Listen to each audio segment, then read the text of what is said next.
போ போ கிட்ட போ. Happy birthday to you, happy birthday to you, happy birthday dear அப்பா, ஹாப்பி. இதுல பேன் போடு. இதெல்லாம் ஒரு வேலை நினைச்சுக்கோங்க. அந்த வேலையை தான் செய்யணும்ல. நீ எந்த வேலையும் செய்யலாம்ல. வெஜி கேக் தான்டா. இது கேக்குதா? இப்ப மட்டும் என்ன வாடுது?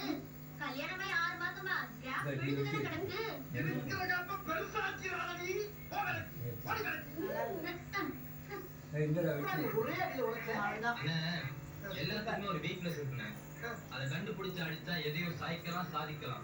இதே மாதிரி அந்த கல்லுக்கு ஒரு வீக்னஸ் இருக்குது. பார்த்து அடிச்சா உடஞ்சிடுது. இரு ஓம் சார் உங்களே தெரிஞ்சு